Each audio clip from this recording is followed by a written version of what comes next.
Take that disgraceful child and disappear from my sight forever. Rashid bin Mahmoud's voice echoed through the marble halls of his palatial villa in West Bay, Doha, like a venomous curse. Amira Hassan, barely 21 years old, clutched her 7-month pregnant belly with trembling hands while security guards dragged her toward the Golden Gates.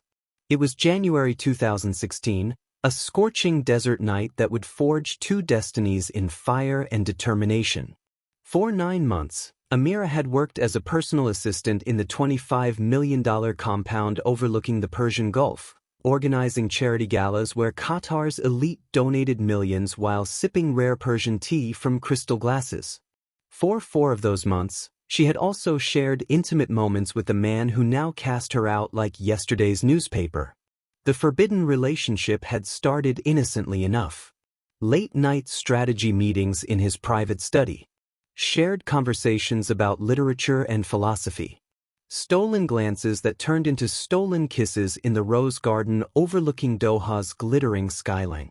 For Amira, an orphan raised in the modest neighborhoods of Al Rayyan by her grandmother, Rashid represented not just love, but a gateway to a world she had only dreamed of.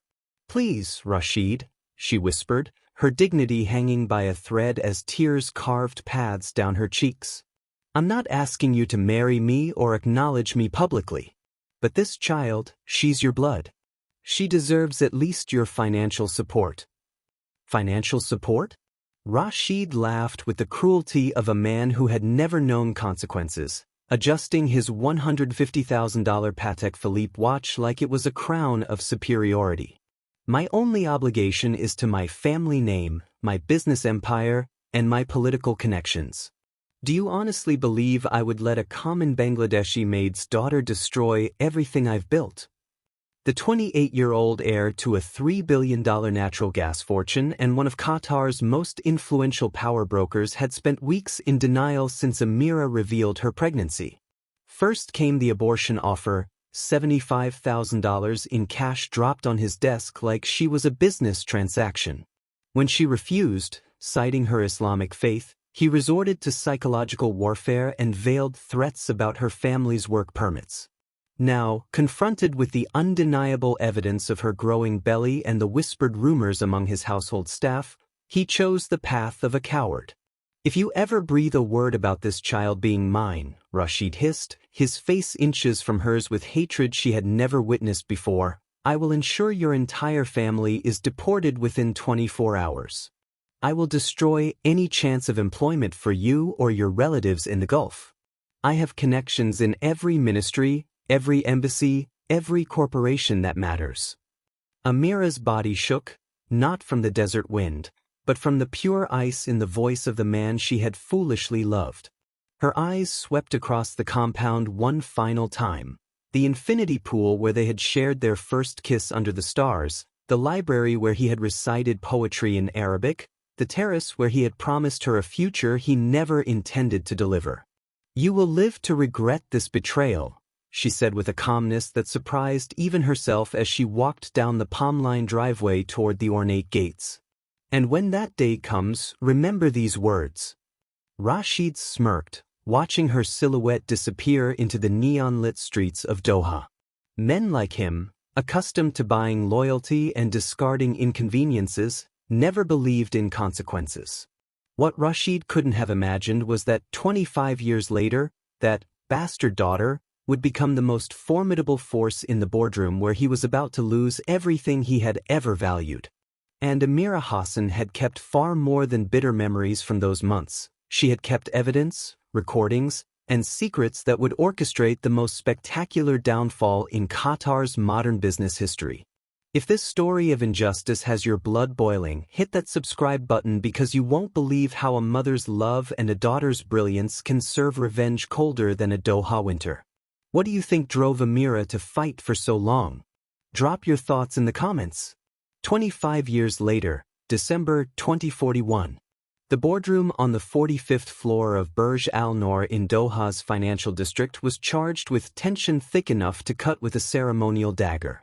Rashid bin Mahmoud, now 53 with distinguished silver threading through his beard, sat rigidly at the head of the obsidian conference table, nervously observing the sovereign capital executives filing in one by one. His empire, Al Mahmoud Energy Holdings, teetered on the brink of catastrophic collapse. A series of disastrous investments in synthetic fuel technology and a massive corruption scandal involving Iranian partnerships had hemorrhaged $1.2 billion in just 18 months. Sovereign Capital represented his final lifeline, the only investment firm willing to inject the $800 million needed to prevent total financial annihilation. "Esteemed colleagues, welcome to Doha," Rashid said, his voice struggling to project confidence while he straightened his Hermes tie. "I'm confident we can structure a partnership that benefits all parties." The mahogany doors swung open, and the final member of the sovereign team entered. A striking 25-year-old woman with olive skin and piercing dark eyes, wearing a tailored Chanel suit that cost more than most people's annual income. There was something hauntingly familiar about her features that made Rashid's chest tighten with inexplicable dread. "My apologies for the delay," she said, settling into the chair directly across from Rashid with the poise of royalty. "I'm Layla Hassan, Managing Director of Sovereign Capital. I'll be conducting this comprehensive assessment." The surname hit Rashid like a physical blow to his solar plexus. Hassan. Amira Hassan. The facial structure, the confident bearing, the intelligent eyes, everything screamed of a resemblance he had spent 25 years trying to erase from his consciousness. "Hassan," Rashid repeated slowly, his mouth suddenly dry as the Sahara. "That's quite an interesting family name." Layla's smile was polite but contained glacial undertones. "Yes, it's my mother's maiden name. She always taught me that names carry the weight of history, Mr. bin Mahmoud, and that history has a way of repeating itself." For the following 2 hours, Layla systematically dismantled Rashid's business with the precision of a master surgeon. She possessed intimate knowledge of every questionable transaction, every offshore shell company, every ethically dubious decision from the past decade. It was as if she had access to classified information that even his most trusted advisors had never seen. "Particularly intriguing is this $18 million transfer through your Dubai subsidiary last year," Layla remarked casually, flipping through a thick dossier. "Especially considering these funds originated from contracts with companies currently under investigation by Interpol for human trafficking." Rashid's blood turned to ice. That transaction was buried beneath so many legal layers that not even his own legal team had complete access to the details. "Where did you obtain such thorough research?" Layla interrupted smoothly. "Sovereign Capital prides itself on comprehensive due diligence, Mr. bin Mahmoud. We leave no stone unturned." When the meeting concluded, Rashid felt physically ill. The investment decision would be communicated within 72 hours, but something in Layla's penetrating gaze suggested the outcome would be devastating. That evening, alone in his penthouse office overlooking the Corniche, Rashid did something he hadn't done in years. He investigated Amira Hassan online. What he discovered stole the breath from his lungs. After being expelled from his home, she had returned to her grandmother in Al Rayyan, given birth to Layla in a public hospital, then accomplished something extraordinary. With determination that bordered on obsession, she had completed her finance degree through night courses while working double shifts as a translator. She graduated summa cum laude from Georgetown University in Qatar, then earned her MBA from London Business School with distinction. But the most shocking revelation came when he found her profile on Sovereign Capital's website. Amira Hassan, now 46, was listed as Chief Strategic Advisor and founder of the firm's corporate intelligence division. She wasn't just Layla's mother, she was her business mentor and partner. His phone vibrated with an unknown international number. "Hello. Good evening, Rashid." The woman's voice was more mature, more polished, but unmistakably familiar. "This is Amira Hassan. I believe you had the pleasure of meeting my daughter today." Rashid's hand trembled as he gripped the phone. "Amira, how did you obtain your private number?" "I've obtained far more than that over the past 16 years, she replied with chilling composure. You know, life has a beautiful sense of irony. Yesterday, you wielded all the power while I was merely a pregnant assistant you could discard like trash. Today, the survival of your empire literally depends on my daughter's signature. Rashid fought to maintain his composure. What is it that you want? I want you to remember a promise I made 16 years ago, Amira said. I told you that you would regret your betrayal. Well, Rashid, your day of reckoning has finally arrived. The line went dead, leaving Rashid alone with the crushing realization that the woman he had humiliated and abandoned had not merely survived. She had evolved into something far more dangerous than he could have imagined. And now, with the calculated patience of someone who had orchestrated every move across nearly 2 decades, she was prepared to collect on a debt written in tears and betrayal. What Rashid had not yet realized was that Layla and Amira weren't simply planning to reject his investment proposal. They had spent years methodically documenting every financial crime, every bribe, every law he had shattered. In 48 hours, that evidence would be delivered to the Qatar Financial Intelligence Unit, the Public Prosecutor's Office, and every major media outlet from Al Jazeera to the Financial Times. The reckoning. The next morning, Rashid arrived at Sovereign Capital's gleaming headquarters in Lusail City with barely contained desperation. The sleepless night had aged him years, and the towering glass structure felt like a courthouse where his final judgment awaited. Layla was waiting in the executive conference room, but she wasn't alone. Amira Hassan entered behind her, and Rashid's legs nearly buckled. She was breathtaking, her hijab styled elegantly, wearing a bespoke Valentino suit, radiating the kind of power that comes from transforming pain into purpose through decades of relentless work. "Hello, Rashid," she said calmly, taking the seat beside her daughter. 16 years feels like both an eternity and a heartbeat, doesn't it? "Amira, please, Rashid stammered, completely stripped of his usual commanding presence. "Actually," Layla interrupted, her voice sharp as Damascus steel, "I think we should clarify a few critical facts before discussing any business arrangements. Mama, show him what we've discovered." Amira opened an elegant leather portfolio, spreading documents across the polished table like evidence at trial. Photographs, bank statements, audio recordings, intercepted communications, 16 years of meticulously gathered proof. "Do you recognize this recording, Rashid?" She activated a device on the table. His own voice filled the room. "If you ever breathe a word about this child being mine, I will ensure your entire family is deported within 24 hours. Layla's jaw clenched as she heard, for the first time, the voice of the man who had rejected her before she even drew her first breath. The man whose blood flowed through her veins but who had chosen cruelty over responsibility.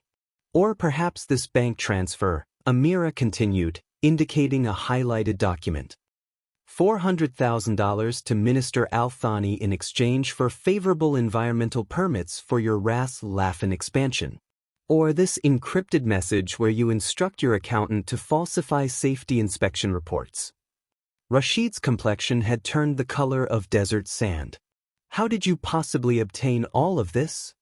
16 years of patience, planning, and networking, Amira replied. "You taught me an invaluable lesson that night, Rashid.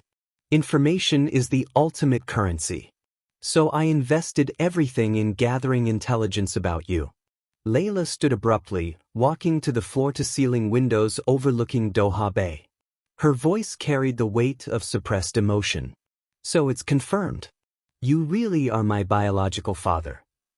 "Layla, my daughter." Rashid attempted to approach her. "No." She whirled around, her eyes blazing with controlled fury.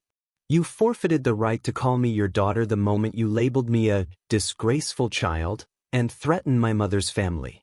You want to know what infuriates me most? It's not even the abandonment.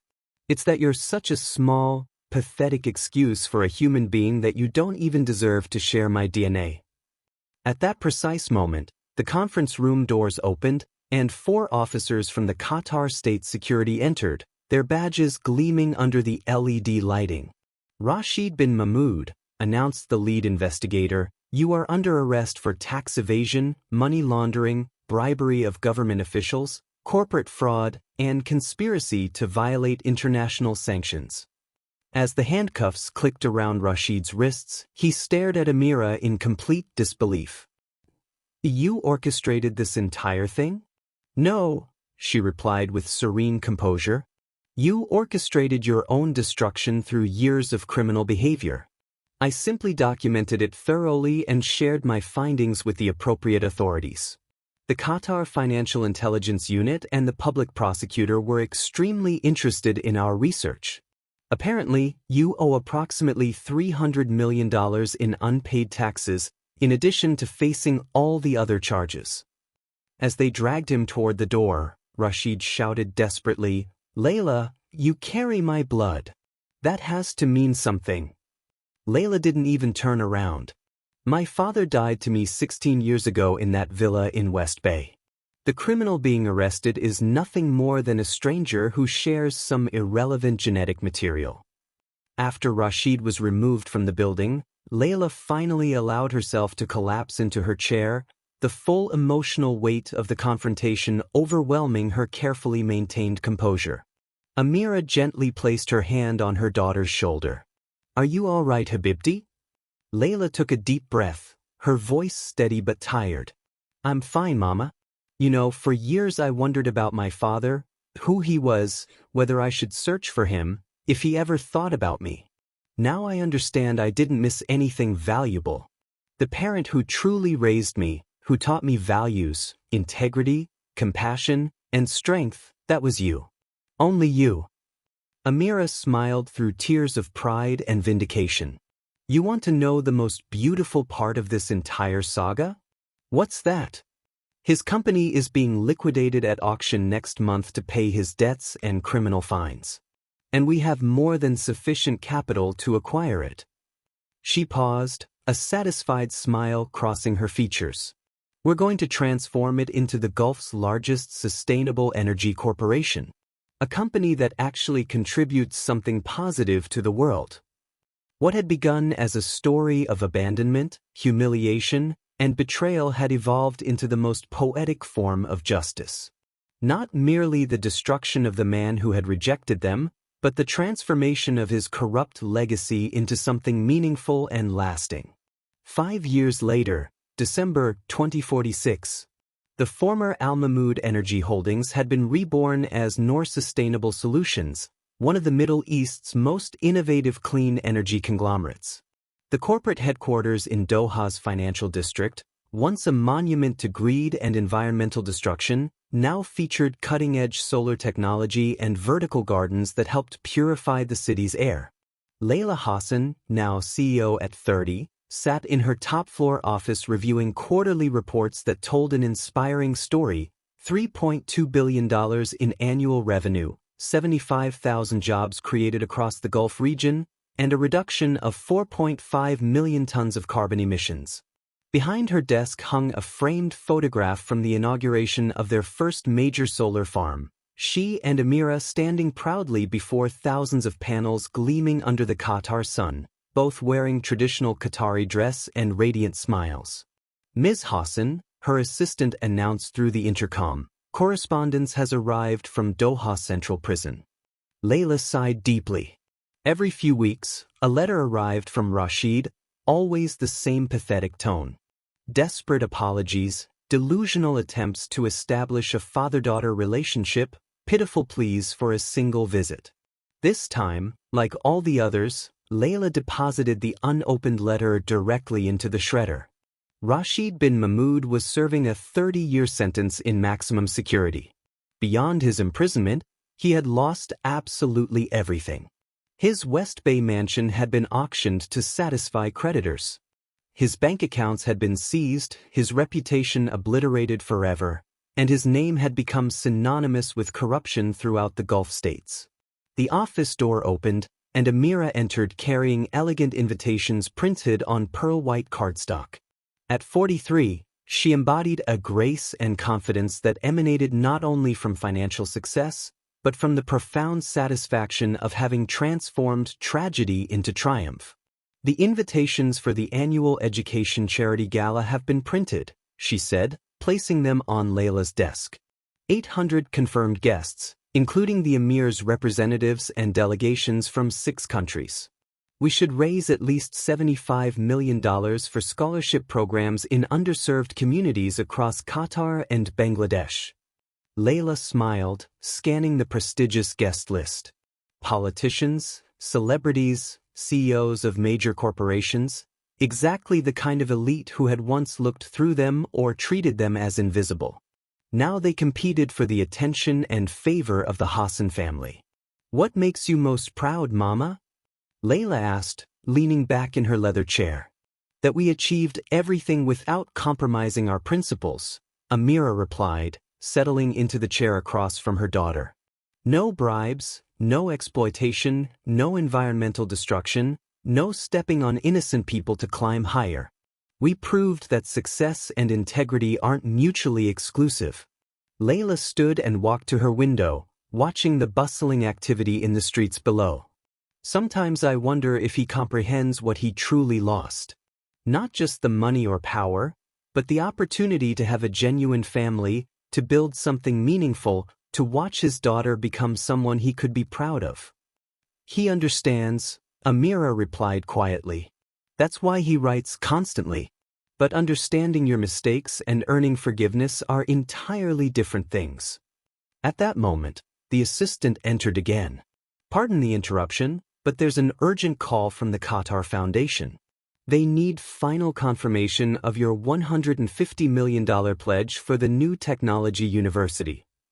Confirm it immediately, Layla said without hesitation, and ensure they understand that 70% of the scholarships must be reserved for students from working-class families like ours, young people who dream of more but need someone to believe in their potential.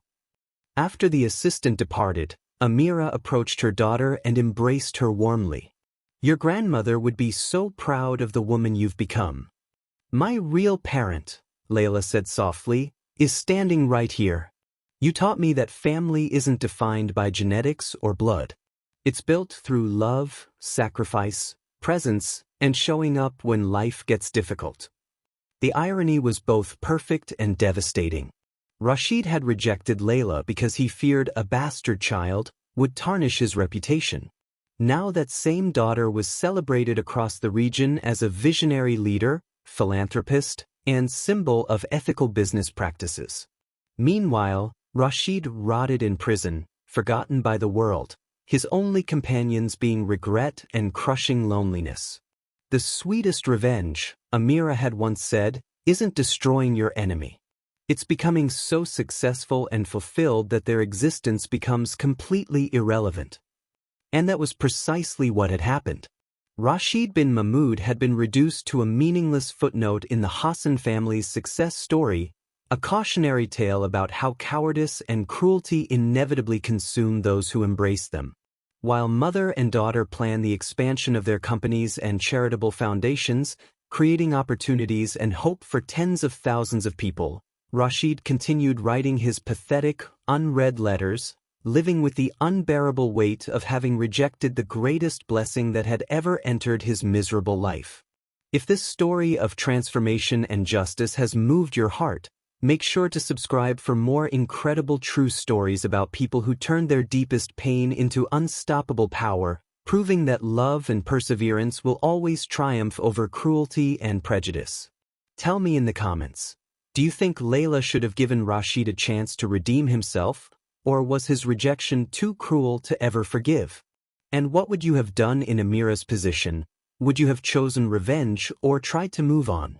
I'm genuinely curious about your thoughts on family, forgiveness, and justice.